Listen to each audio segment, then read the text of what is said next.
nunca quer às vezes, mas você tem que se preparar para fazer as coisas, porque tudo que for lançado à mão, faça de boa e perfeita, faça agradavelmente, com excelência.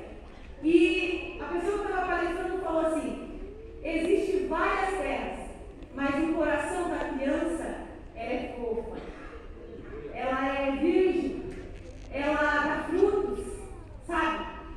Tudo que você colocar, ela vai frutificar. E os adultos estão aqui, vocês vão saber se você é pai ou não, se você é mãe ou não, vocês vão ser. Você tem uma criança na sua família. Você foi uma criança. Você tem um parente criança. E vocês têm que saber que uma criança, ela pode mudar a história de muita gente, de uma família, de uma geração inteira. Ela pode ser abençoada, ela abençoa a sua escola, ela abençoa a sua família, ela abençoa a sua vizinhança, ela abençoa muita gente. Então, por que o inimigo quer tragar eles vivos, está colocando tantas ideologias na cabeça deles? Porque eles não são a igreja do amanhã, eles são a igreja de hoje. E ele atacando as crianças, ele pode derrubar gerações. Mas aqui nesta noite, Deus está levantando e firmando vocês. Para vocês trabalhem o evangelho, para vocês continuarem semeando essa palavra, para vocês fazerem diferença onde vocês colocarem a planta dos seus pés. Crianças, e olha que coisa linda que Jesus colocou esse ano. A oração é a chave. E a gente olha aqui, a gente vê pessoas, eu tenho certeza, que aqui tem pessoas orando, respostas de oração e que ainda vai orar. E testemunho lindo que a Débora contou, que a alegria vem a Esther ali, só não sabe, só ela sabe que ela tem passado, mas ela orou, e ela falou, quero ir lá, ela tem propósito. Não é verdade? Então assim, a oração é a chave. Vocês querem entrar na internet, né? Vocês têm que colocar o quê?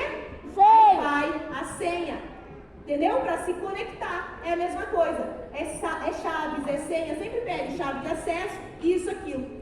Então, crianças, hoje nós viemos aqui, vocês já aprenderam muito de tarde, né? Que coisa linda que foi o culto da tarde, Dani, né? Foi maravilhoso. Espero que vocês guardem bastante no coração de vocês.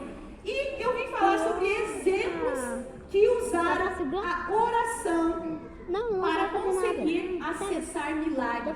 Sabia? Nossa, eu já escutei tantos milagres de tarde que a irmã Dani já falou. Isso mesmo. Sabe por quê? Vocês vão escutar esses e tem muito mais, crianças, porque na Bíblia é cheio de exemplos e milagres de Jesus para a nossa vida. Essa aqui, vocês sabem quem é? A Rainha Esther. Isso mesmo. O livro de Esther está no Novo ou no Velho Testamento? No Velho Testamento. Vocês sabem quantos capítulos tem em Esther? 10. Meu Deus, que criançada esperta. Quem não sabe tem quantos? 10. Isso mesmo, bem rapidinho, crianças, para vocês verem. Só tem 10. Isso mesmo. Rainha Esther era uma jovem do povo de Deus, que ela não estava morando na cidade dela, crianças. Ela não estava morando lá. E sabe o que aconteceu? Pela providência de Deus, a Rainha Esther foi escolhida para ir para o palácio, para ser uma das meninas que ficavam lá para ser rainha. E ela foi escolhida para ser rainha. Olha só, pela graça de Deus. Sabia disso? Porque ela era temente a Deus. Porque ela guardava os mandamentos do Senhor. E não foi por acaso que Deus colocou ela lá no palácio. E sabe o que aconteceu? Naquele tempo, o rei da Pérsia, ele tinha muitos amigos, assim, pessoas que trabalhavam para eles, né? Que estavam ali servindo no palácio. E aí, um certo dia, um desses homens que estavam lá servindo no palácio era o Amã. E ele era tipo um governador do reinado ali. E ele, o que ele falasse, o rei, aprovava. Você vai botar na sua mãe? O primo de Esther, o Mardoqueu que criou ela, não se prostrava diante de Amã. Ele não se prostrava, porque ele dizia, eu só se prostro a um Senhor Deus, a só o meu Deus Altíssimo, aquele que vive e reina. Ah, mas Amã ficou tão nervoso e falou assim, ele tem que se prostrar. E fez um decreto e pediu para o rei, que nós façamos uma carta e mandamos matar esse povo judeu. E sabe qual que era o povo judeu, crianças? Era o povo da Rainha Esther. É o povo de Deus. Sabia disso? Era o povo de Israel. Aí sabe o que aconteceu? Ele pediu para avisar a rainha e falou assim: ei, Esther, sabia que houve um decreto que é para matar todo o povo de Deus? Mas o coração dela se afligiu e falou assim: mas se eu for falar com o rei, porque ele pediu, fala com o rei, faz alguma coisa aí. Aí ela pegou e falou assim: mas se eu for falar com o rei, ele vai querer me matar também, por causa que eu não posso chegar, eu sou rainha, mas é tradições, crianças. Eles não podiam chegar de qualquer maneira perante o rei, não. Sabia? Já é uma coisa que nos ensina. Chegar perante o rei, chegar perante a autoridade, que é o nosso Jesus, não pode chegar de qualquer maneira, não. Aí, ele pegou e falou assim: olha, Esther, se você não se posicionar, porque não foi à toa que Deus te colocou aí, foi por provisão de Deus que você está aí no palácio, quem sabe Deus te colocou aí já para isso que está acontecendo, para você interceder pelo nosso povo. Aí ela pegou e falou: tudo bem então, se posicionou e falou: peça para o povo orar, jejuar por 3 dias, e falou assim: jejuem por mim, eu vou até o rei, porque se eu morrer, assim. Aí o povo orou, jejuou, e sabe o que aconteceu, crianças? Sabe o que aconteceu através do jejum e da oração, crianças? Não. Que só foi o que abriu, o que amoleceu o coração? A oração. Sabe o que aconteceu? Jejuou e orou, e ela foi falar com o rei. Ela foi falar com o rei aceitou que ela falasse, falou: pode deixar a Esther vir aqui. Aí ele falou bem assim: ei, ela falou: o que está acontecendo com você, Esther? O que você precisa? Ela falou: o meu povo foi feito um decreto para o meu povo morrer, e eu preciso que você nos livre. Ele pegou, ficou também com o coração, Deus aquebrantou o coração dele, fez punir o inimigo que tinha feito esse decreto, que era Amã, e sabe o que ele fez? Ele libertou e decretou para o povo de Deus, para o povo de Israel, e livrou o povo da Esther, do Deus vivo, através da oração. Sabe o que o rei fez? Mandem cartas e diga: não mate mais o povo de Israel, não matem mais o povo de Deus. Oh, glória a Deus! Sabe o que é isso, crianças? Ela orou, jejuou, e os amigos ajudaram. Olha que é bom você ter pessoas junto com você, que ela não orou sozinha, ela orou com amigos e com o povo dela. Glória a Deus, aleluia! E olha só, não para por aí, não para por aí. Tem muita coisa ainda pra gente conversar, então fica ligadinho, hein? Fica ligadinho para vocês não esquecerem. Tem o profeta Elias. Vocês já ouviram falar do profeta Elias? Isso, o profeta Elias, também a passagem dele está lá em 1 Reis, 2 Reis, crianças, e fica no Novo ou no Velho Testamento? Velho Testamento. Isso mesmo, criançada, como vocês são inteligentes, não é verdade? São simples coisas que vão nos ensinando a caminhar com Cristo, sabia? Lendo a palavra e aprendendo mais dela.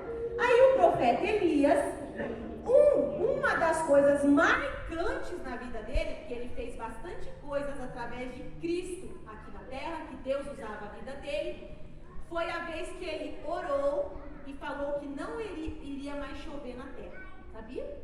Olha só, você viu o tanto de chuva que estava aí? Mas esse profeta aqui naquela época falou assim: não vai mais chover na terra, para também mostrar para aquele povo que existia Deus em Israel. Aí ele teve que fugir. Ele estava lá quando era reinado de Acabe e Jezabel. Acabe diz que ele foi um rei muito ruim, sabia? Ele foi um dos reis bem ruim. Sabe o que aconteceu? Ele fez aliança, se casou com Jezabel.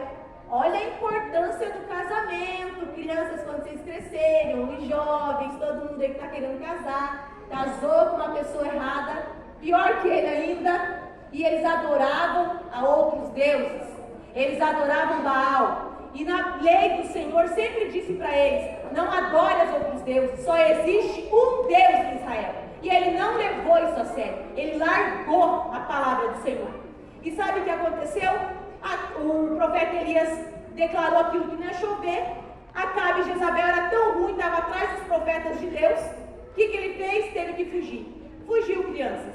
Um determinado tempo ele teve que voltar, porque Deus falou para ele: volta lá, que você precisa fazer uma missão que eu vou te mandar fazer. Aí ele pegou e voltou.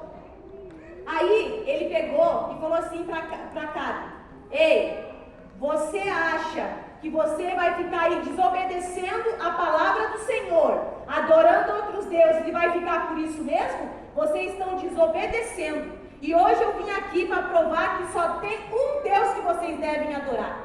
Me encontrem lá no Monte Carmelo. Corajoso ele, né?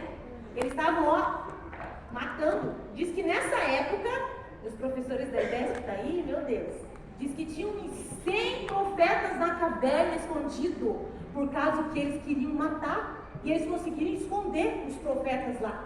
E Elias chegou, imagina, você tem que ter coragem, gente, não é verdade? Aí ele pegou e falou, me encontra lá, e vai ele. Aí sabe o que ele falou? Ele falou assim, ei, e vou falar uma coisa, pode chamar todos esses profetas de Baal aí. Disse que foi uns 400 mais ou menos mais. Vai lá e chama todo o povo, porque hoje vocês vão ver Deus lá em cima. Hoje Deus se manifesta naquele lugar. Pode chamar esses deuses que vocês adoram aí. Sabe o que aconteceu, crianças? Chegou lá Elias. Chega lá o povo dele e o povo do Baal. Ele falou, pode preparar o altar de vocês, prepara aí e invoca o Deus de vocês. Mas o Deus que responder com fogo, esse é o Deus Todo-Poderoso. Se o Baal responder para vocês, vamos adorar ele então. Mas se Deus responder, se o meu Deus, aí vocês vão saber que há Deus na terra. Aí, ele pegou, prepararam o altar. Crianças, eles prepararam o altar e ficaram um tempão lá. Imagina o que é o altar. Agora vocês vão ver o que Elias fez. Elias chegou lá no Monte Carmelo, pegou crianças antigamente. Hoje em dia você tem acesso livre ao Pai. Você pode dobrar seu joelhinho na sua casa, você pode estar na escola, você pode estar fazendo um afazer, você pode estar onde você estiver. Você pode chamar a presença do Senhor dizendo, Jesus me ajuda, Jesus vai comigo, mas antigamente não, eles faziam sacrifícios ou profetas tinham que chamar Deus por eles. Foi lá ele, preparou o altar. Aqui tem, ó, 3, 6, 9, 12. Sabe por que ele colocou 12 pedrinhas, crianças? Porque cada uma pedrinha representava a tribo de Israel. Tradição, princípio, honra.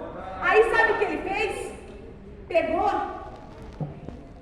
e estava lá, crianças, preparando o altar. Vou pegar aqui, calma lá.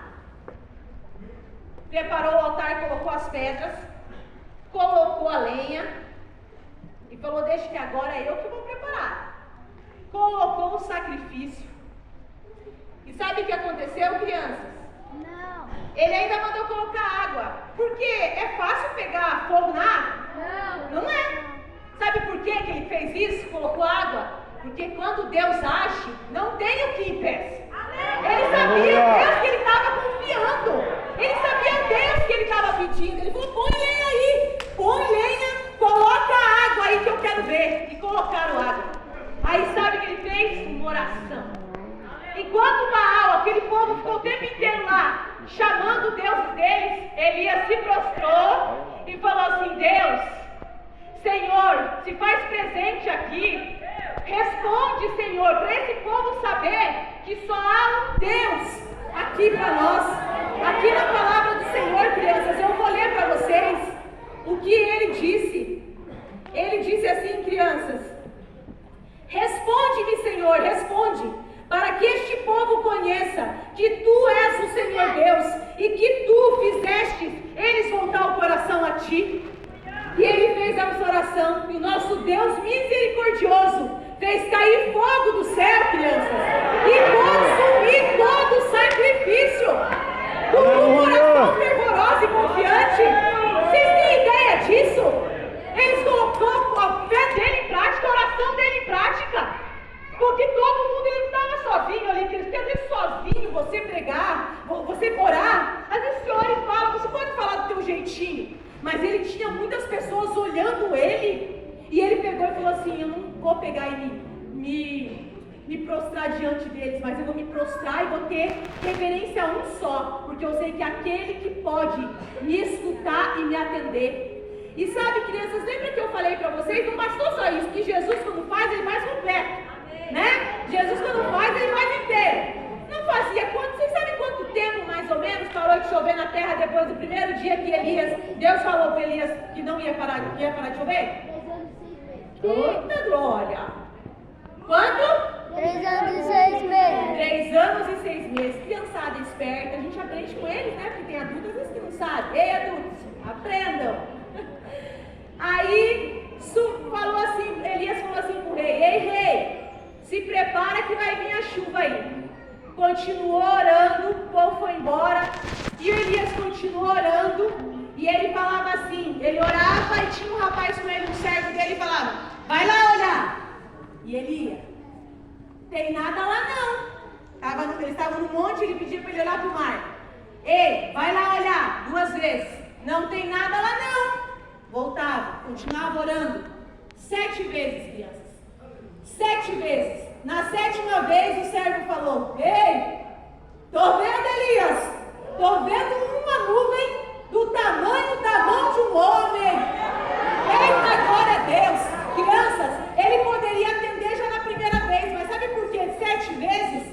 Jesus sempre fala 3 vezes, 7 vezes, sabe por quê? Porque ele quer um coração disposto. Jesus não precisa que nós façamos nada para ele agir, mas ele quer alguém que venha, e persista, e não desista, um coração adorador. E ele pegou e fez o quê?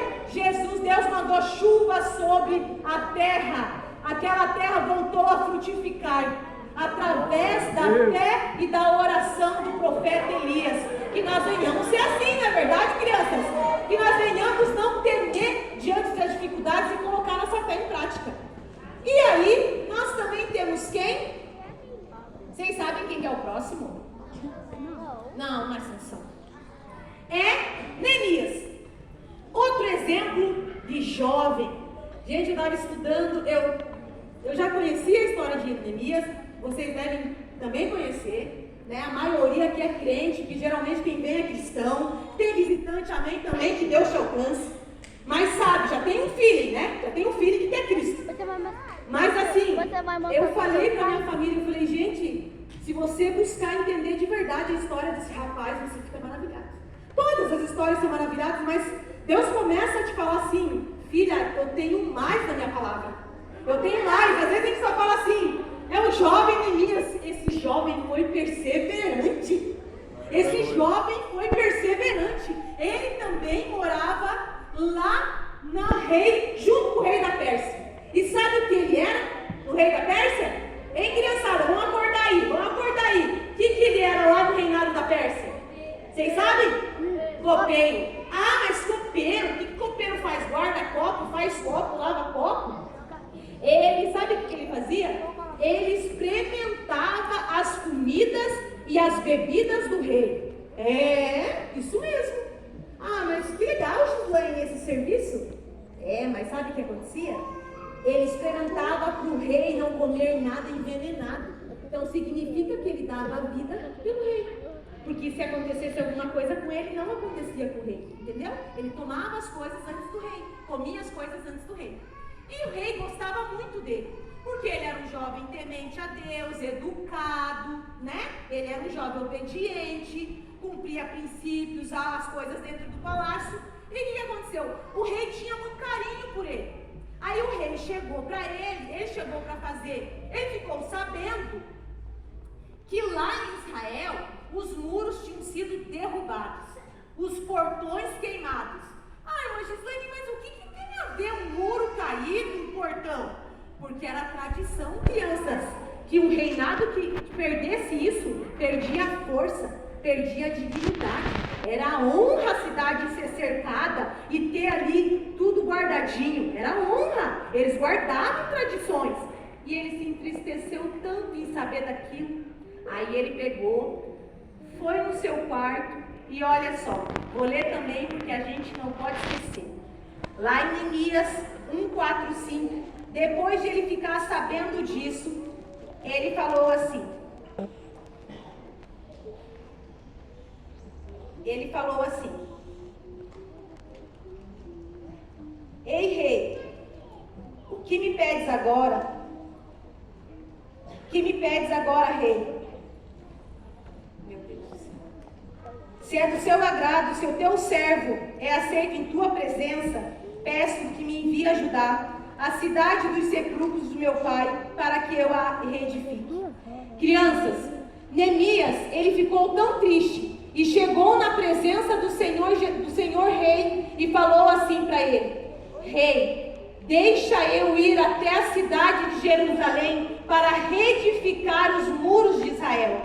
E sabe o que aconteceu, crianças? Porque o Neemias orou e buscou ao Senhor Jesus antes, o rei deixou ele ir até Israel. E sabe, mas ele não só deixou ele ir até Israel. Sabe o que aconteceu? Ele enviou provisões para ele também. Ele deixou Neemias ir, e ainda mandou carros e providências para ele reconstruir os muros de Jerusalém. Ele chegou lá, crianças, e conseguiu reconstruir os muros de Jerusalém através da oração e da busca constante pela presença de Deus. Aí vocês chegam lá, crianças, e vocês acham que foi fácil para Neemias reconstruir os muros? Não foi fácil, crianças. Ele também chegou lá em Jerusalém, e sabe o que aconteceu? O povo não queria, ele teve que animar o povo, mas também teve os inimigos que vieram atrás dele. E sabe o que conta a história? Que Neemias teve que trabalhar com uma mão na pá e outra na espada. Sabe o que significava? Que ele tinha que ter a presença de Deus o tempo inteiro na presença dele, para ele conseguir reconstruir os muros. Ah, mas irmã Gislaine, isso não tem nenhum problema, os muros não estarem caídos. Tem sim, porque eles conseguiram construir os muros. Depois que os muros foram reconstruídos, vocês sabem quantos dias foram reconstruídos o muro? Agora eu peguei vocês. Não responde os pastores. Quantos dias o muro de Jerusalém foi reconstruído por Neemias? Hã? Eu não vou perguntar para vocês, não vou colocar vocês. Hã? 7 dias. Em 52 dias. Eles reconstruíram os muros de Jerusalém em 52 dias. E conta, crianças, que depois que Neemias foi para lá, animou o povo, ele conseguiu voltar para o povo de Israel a adoração ao Senhor Deus, a provar, porque eles estavam desanimados, os muros estavam caídos, os portões estavam queimados, mas um jovem que orou, que buscou, que foi fervente na oração, além de reconstruir a cidade, ele conseguiu colocar no coração do povo ainda para continuar buscando ao Senhor Jesus. Amém? Glória a Deus, louvado seja o teu nome, Pai querido. Exaltado seja o teu nome.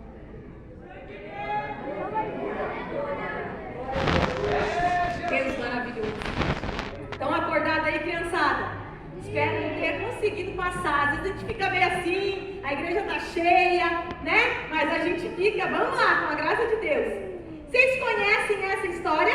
Sim. Conhecem? Sim. Sim, é Paulo e Silas. Olha só. Esse profeta Paulo, né, gente? Esse Paulo, meu Deus do céu. Eu também aprendi na EBESP. Vocês sabem quantos livros tem? A história de Paulo está onde? No Antigo ou no Novo Testamento? No Novo Testamento. Tá, beleza. Vocês sabem quantos livros tem no Novo Testamento? 27. E vocês sabem quantos foi que Paulo escreveu? 27. 13. Olha só. 13.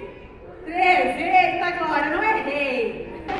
13 cartas, isso mesmo. Paulo é maravilhoso, né? Jesus na vida dele, depois que ele encontrou Jesus no caminho de Damasco, ele teve um encontro maravilhoso. E quem encontra Jesus não fica do mesmo jeito, não é verdade? Quem encontra Jesus, pode vir como está, mas não permanece.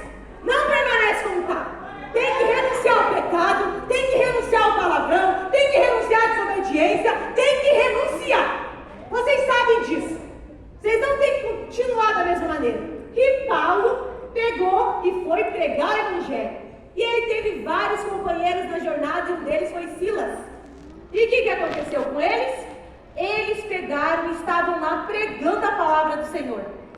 E tinha, na cidade que eles estavam pregando a palavra do Senhor, tinha uma jovem perturbada, que andava fazendo adivinhações. E ela fazia adivinhações, e as pessoas que faziam a escrava do inimigo, ganhavam dinheiro através disso.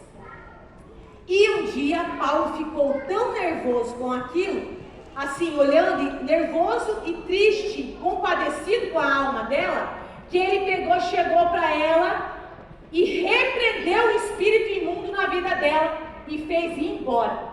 O espírito saiu dela. E o que aconteceu? Ela parou de fazer as adivinhações porque ela estava liberta. E o que estava naquilo nela não era certo. E os homens que ganhavam dinheiro para ela, sabe o que aconteceu? Mandaram prender Paulo e Silas. Aí que chega que eles foram para a prisão. Sabia? Aí o que aconteceu? Eles foram para a prisão. Mas além de eles forem para a prisão, vocês sabem o que aconteceu com eles, né? O que aconteceu? Eles apanharam, meu Deus, glória, criançada, eles apanharam. Eles foram pregar o evangelho e apanharam. Às vezes a gente não quer vir aqui na frente porque está com medo, está vergonha, amém? Cada um tem um jeito, mas não deve ficar na porta, não deve ir para a igreja. Ai, machucou meu pé, estou com preguiça, não quero ir para a igreja. Eles foram pregar a palavra, falando a verdade e ainda apanharam e foram presos. Meu Deus! Será que nós teríamos essa força e essa gana? Não. Vocês ainda são crianças, mas vai chegar momentos na vida de vocês que vocês vão ter que se posicionar no Evangelho e vocês vão ver que o Evangelho do Senhor é árduo e vocês vão ter que ser fortes como Paulo e Silas. E aí, crianças, Paulo e Silas, eles pegaram e foram para lá e foram chicoteados. E o que aconteceu lá em Atos 16, 25? O que está escrito? O que aconteceu com eles? Eles cantaram e foram libertos. Meu Deus. E perto da meia-noite, né? Ó, meia-noite é poderoso, 3 da manhã. E perto da meia-noite, Paulo e Silas oravam e cantavam. Faziam o quê? Oravam e cantavam. Hinos a Deus. E os outros presos escutavam. E de repente veio um tão grande terremoto que os alicerces do cárcere se moveram e logo se abriram todas as portas e foram soltas todas as prisões. Glória a Deus, aleluia! Você fazer uma oração açoitado, você fazer uma oração machucado e você alcançar o teu milagre. E não foi só alcançar o milagre, é acontecer terremoto, é o sobrenatural de Deus, não é verdade? É o sobrenatural, não é uma coisa normal não, gente. Aconteceu lá, mas aconteceu com a irmã Débora essa semana.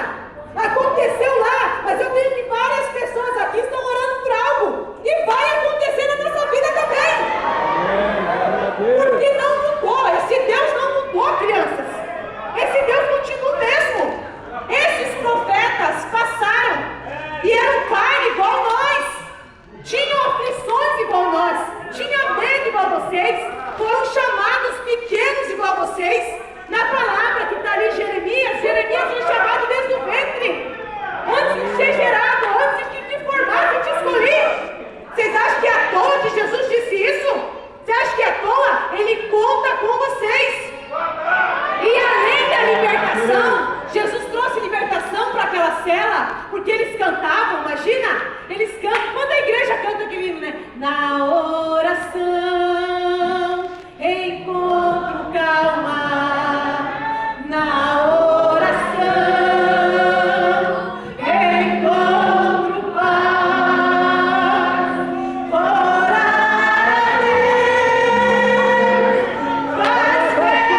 vida do carcereiro, crianças.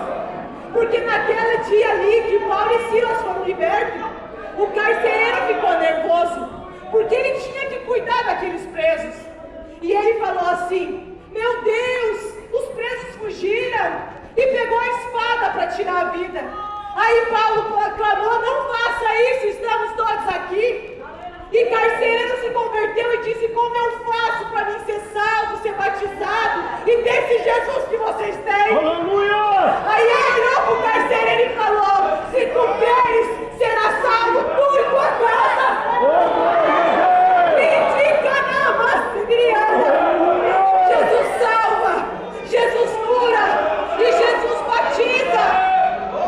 E vocês acham que eles não tiveram medo? Vocês acham que eles não tiveram desafios? E muitos, crianças. Vocês sabem, olhem aqui os desafios que eles tiveram. Esther, Elias, Neemias, Paulo e Silas e tantos outros que vocês escutaram. Aí eu lhe pergunto: Jesus só escuta oração grande? Não, crianças. Ele escuta todo tipo de oração e de criança também. Como a minha filha falou da palavra, ela não sabia falar prato. Aquilo nos afligia. Mas eu vou chegar num Deus tão grande e pedir sim. Porque é Ele que pode fazer. Vocês têm que pedir e falar assim: Senhor, me ajuda em matemática. Senhor, a criança que ora, crianças, a criança que busca. Senhor, eu estou com dor na minha cabeça, eu estou com dor no meu joelho, está faltando alimento aqui em casa, o meu pai e a minha mãe brigam muito. Senhor, eu quero que a minha casa te sirva. Aleluia! Vocês têm uma força na mão, crianças. Mamãe, vamos pro culto. Mamãe, me leva pro culto, eu quero ensaiar. Ajude os pais de vocês também. Lembrem desse Deus maravilhoso. Vocês podem ser tocha viva na casa de vocês. Verdade. Porque Jesus não quer saber do jeitinho que vocês vão falando. Ele quer saber do coração disposto a Ele. Porque criança que ora também recebe milagre. Criança que ora também recebe milagre. Jesus é maravilhoso, crianças. Ele quer um coração aberto. Ele quer um coração disposto. Ele quer que vocês se posicionem, que vocês sejam educados, que vocês façam a vontade dEle, que vocês orem, que vocês busquem, que eu tenho certeza que vocês vão contar muito testemunhos ainda na vida de vocês. E nós dizemos: mas como eu faço para conseguir falar com Jesus? A oração, conversa com Jesus. Mas como que eu faço para escutar Jesus? Lê a palavra. Lê a palavra. Abre a Bíblia. Porque eu tenho certeza que Ele vai saciar vocês. Sabe por quê? Porque lá na palavra do Senhor está escrito: aquele que beber da água que eu lhe der, nunca terá mais sede. Ai, não, Gisane, mas como? Porque a palavra do Senhor, ela é viva, ela é eficaz e ela é água viva. Água viva. Água viva para nossas vidas, crianças. Ela é fonte transbordante, e que quando nós bebermos dessa água, nunca mais nós teremos sede, crianças. Porque esse Deus, Ele é maravilhoso. Esse Deus, Ele faz coisas maravilhosas na nossa vida. Nós podemos buscar em joguinhos, nós podemos buscar em brinquedos, nós podemos buscar em amizade, mas é só Jesus que pode preencher o vazio do nosso coração. É só Ele que pode fazer nós transportar da presença dEle. Aleluia! Amém? Crianças, que vocês não se esqueçam disso. Adultos, não esqueça disso. Jesus, Ele é maravilhoso. Jesus, se nós soubéssemos como sentar com Ele, conversar com Ele, não é verdade? Vou falar rapidamente, eu preguei na vigília que eu estava vindo e Deus foi ministrando comigo no carro sobre Deus ser um pai para nós. Que nós temos um pai terreno, né? Um pai. Meu pai já falecido, vocês podem ter o pai de vocês, ou às vezes vocês não foram criados por pai, como meu marido, o pai dele não criou ele. Ah, não faz diferença? Às vezes não, mas sempre fica no vazio. Mas Jesus e Deus vem nos mostrando o que é ser Deus na vida vazio. E a gente estava vindo, e eu peguei, e eu não falei para eles, eu peguei a parte do meu filho e falou assim, vai me ensinando ele a dirigir e tal, mostrando como era um pai. Deus veio me ministrando no coração, porque eu não queria que o João Vitor dirigisse, porque ele já tem 18 anos, tem a carteira, e ele falava, quando eu puder dirigir, eu vou dirigir. Eu não queria. E naquele dia o Wagner falou assim pra mim, hoje ele vai dirigir. E eu falei, não vai. E o Wagner falou, hoje ele vai, porque ele tem um pai que tem que ensinar ele, e ele tem que sentir segurança em mim e eu nele. Aí Deus já foi falando comigo ali, ei filha, é assim que eu faço. Eu passo segurança, você confia em mim e eu confio em você.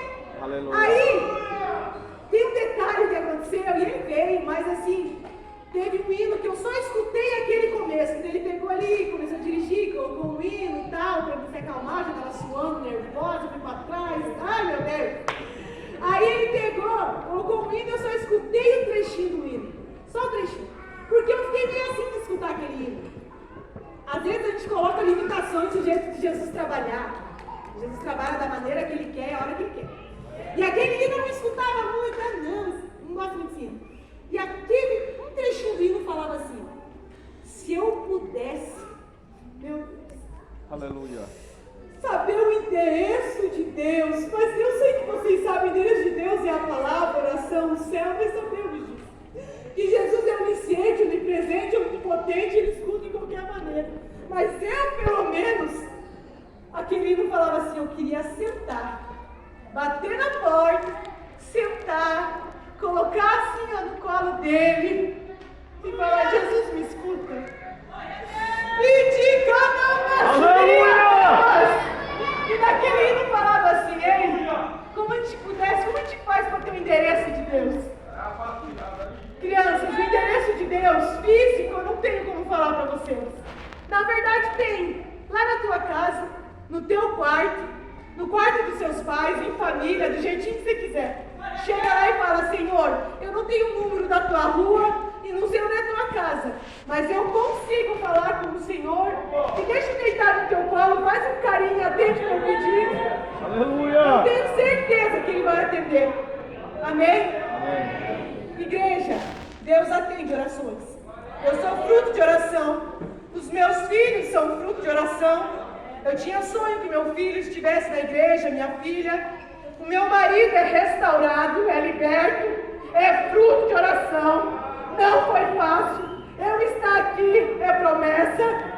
Então, o que eu quero dizer? Se a gente fosse dar oportunidade para qualquer um de vocês, vocês iam falar, eu orei e eu alcancei a minha vitória. Aleluia! Então, crianças, orem, busquem e não esqueçam que a oração é a chave na nossa vida, amém?